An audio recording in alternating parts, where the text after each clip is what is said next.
Alors, je vais envoyer une carte à Zaza pour l'encourager parce qu'elle est toute seule chez elle et ça va lui faire du bien. Ensuite, je vais aussi écrire à Samy.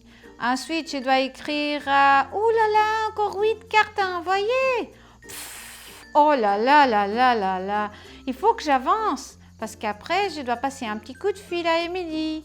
J'ai su qu'elle était malade, donc il faut que je l'appelle pour avoir des nouvelles.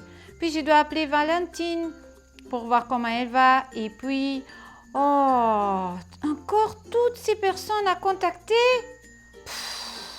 J'ai beaucoup de travail et c'est fatigant et je ne suis pas prête à avoir fini. Au début, c'était chouette, mais là, ça commence à me fatiguer. Eh bien, ma petite Zoé, ça n'a pas trop l'air d'aller aujourd'hui. Tout ce que tu fais est génial, mais il te manque quelque chose de très important. Je vais te raconter une histoire de la Bible et je suis certaine que tu vas comprendre. Ok Sarah, je veux bien écouter cette histoire pour savoir quelle est cette chose si spéciale qui va m'aider dans tout ce que je fais. C'est l'histoire d'une petite fille. La Bible ne dit pas son nom. Cette petite fille habitait en Israël. Mais un jour, des soldats sont venus la prendre et l'ont emmenée dans un autre pays, la Syrie. C'était loin de sa maison, loin de ses parents, loin de sa famille. Elle fut emmenée dans la maison d'un monsieur qui s'appelait Naaman. Naaman était un grand guerrier et il était le chef de l'armée du roi de Syrie. La petite fille devint son esclave et devait travailler pour lui et pour sa femme. Cette petite était très triste.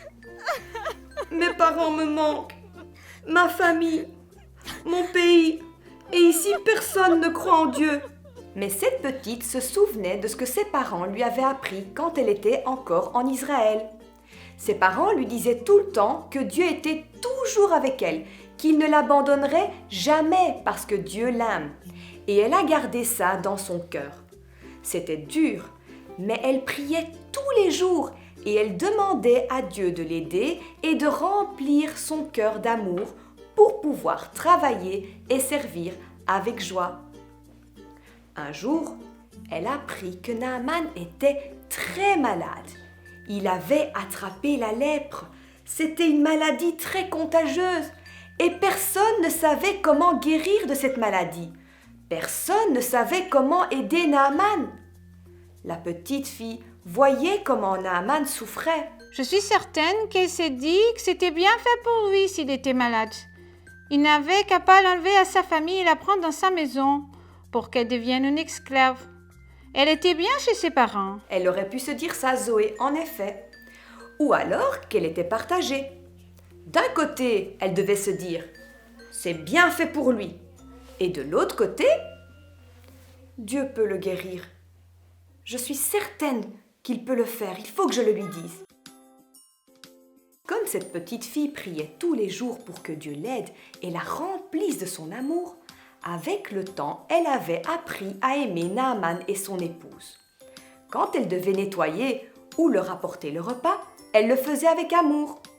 Elle aimait Dieu, alors elle décidait de faire de son mieux tout le temps. Et avec l'aide de Dieu, elle avait décidé d'être la servante la plus extraordinaire du monde. Alors, quand elle a appris que Naaman était malade, elle était triste pour lui. Alors, elle prit son courage à deux mains et elle dit à la femme de Naaman « Je sais qui peut guérir votre mari. » La femme de Naaman lui dit « Ah bon? Qui ça ?» Et elle lui dit « Le Dieu d'Israël, mon Dieu, je connais un prophète en Israël qui pourra l'aider. » La femme de Naaman parla à son mari et il décida d'aller voir ce prophète en Israël qui allait pouvoir l'aider à guérir de cette maladie. Il n'avait rien à perdre après tout. Pendant que Naaman partit, sa femme attendait à la maison. Elle attendait plusieurs jours et plusieurs semaines. Voilà que Naaman retourna enfin à la maison. Et tu sais quoi, Zoé? Il avait été guéri, débarrassé de la lèpre. Ses enfants, quand ils l'ont vu rentrer, ils ont sauté au cou de leur papa. Et quand Naaman vit la petite fille, il l'a pris dans ses bras et il lui dit « Maintenant, je sais avec certitude que ton Dieu est le seul vrai Dieu. Merci ma petite, merci de m'avoir parlé de lui. » Zoé, à ton avis, qu'est-ce qui a poussé cette fille à parler de Dieu? Tu ne penses pas qu'elle avait toutes les raisons pour ne pas aider son maître? Après tout, il n'avait pas été sympa avec elle. À cause de lui, elle ne voyait plus ses parents. Pourquoi elle a accepté de l'aider? Il n'avait que ce qu'il méritait, n'est-ce pas? Je sais, Sarah, j'ai compris. C'est l'amour de Dieu qui était dans son cœur qui l'a aidé à servir son maître, à être courageuse et à travailler sans se plaindre. C'est exactement ça, ma petite Zoé. C'est l'amour de Dieu qui a fait toute la différence. Et est-ce que c'est quelque chose qui est naturel? Est-ce que c'est facile d'être comme cette petite fille? Moi, je trouve que c'est difficile. En effet, Zoé, ce n'est pas facile du tout. Et voilà pourquoi elle priait tous les jours. Elle demandait à Dieu de remplir son cœur de son amour. Alors, quand elle servait son maître, c'était différent. Parce que quand on a l'amour de Dieu dans notre cœur, c'est tout autre chose. Eh bien, je veux bien essayer, Sarah. Je vais demander à Dieu de remplir mon cœur de son amour. Jésus, remplis mon cœur de ton amour. Pour que je puisse mieux servir les autres. Amen. Waouh! Je sens l'amour de Dieu dans mon cœur et il me fait bouger, bouger, bouger!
avec ma voix, je le loue avec ma voix. Je le loue avec ma voix, je le loue avec ma voix. S'il me manque ma voix, je le loue avec mes mains. Et s'il me manque mes mains, je le loue avec mes pieds. Et s'il me manque mes pieds, je le loue avec mon âme. Et s'il me manque mon âme, c'est que je le loue là-haut.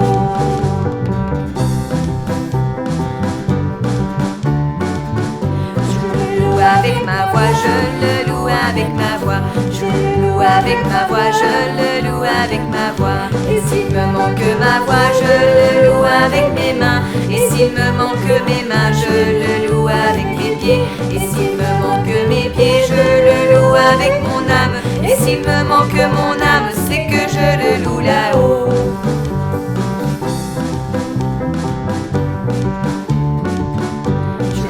Avec ma voix, je le loue avec ma voix.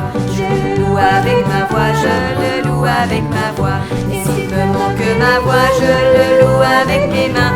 Et s'il me manque les mains, je le loue avec mes pieds. Et s'il me manque les pieds, je le loue avec mon âme. Et s'il me manque mon âme, c'est que je le loue là-haut. Et s'il me manque mon âme, c'est que je le loue là-haut. Et s'il me manque mon âme, c'est que je le loue là-haut.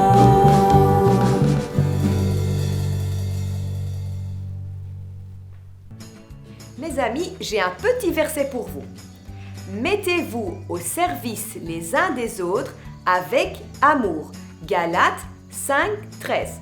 On le répète tous ensemble? Oui. Mettez-vous au service les uns des autres avec amour. Galates 5, 13. Alors, et si on faisait un tout petit jeu? Oui. Les enfants, on va faire disparaître quelques mots du verset et vous allez aider Zoé à compléter les mots manquants. On y va? On y va. Mettez-vous Au service? Oui, les uns des autres avec amour. Galates 5, 13. On refait avec des autres mots. Mettez-vous au service Les uns des autres avec amour. Galates 5, 13. Encore une fois. Mettez-vous au service les uns des autres avec amour. Oui, Galates 5, 13. Mettez-vous au service les uns des autres avec amour. Galates 5, 13. Super! Bravo! Alors, vous arrivez à dire le verset en entier maintenant? Oui. 1, 2, 3. Mettez-vous au service les uns des autres avec amour. Galates 5, 13. Bravo! Je n'oublierai jamais ces versets. Je penserai à chaque fois que je ferai quelque chose pour quelqu'un, que ce soit un ami, mon voisin, mes parents, et à l'église la mission Togo par exemple. Dans tout ce que je vais faire, je penserai à le faire avec amour. Les amis, je vous propose un petit bricolage avec notre verset. Vous avez besoin de papier blanc et de couleur, de papier collant, le fil de laine, les ciseaux et un marqueur. Découpez un morceau de papier en forme de nuage.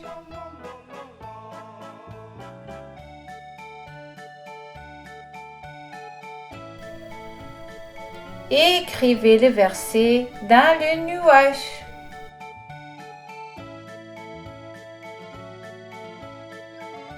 Faites des petits cœurs et dans les cœurs, vous écrivez des sujets pour lesquels vous voulez prier. Par exemple, aider mes parents, aider mon voisin, écrire des lettres à mes amis. Réfléchissez aux sujets pour lesquels vous voulez prier. Collez les cœurs sur les fils de laine avec le papier collant. Ensuite, vous attachez les fils avec les cœurs sur le nuage. Bien sûr, avec le papier collant. Voilà, c'est fini. Au revoir les enfants. À bientôt. Bye bye, bisous.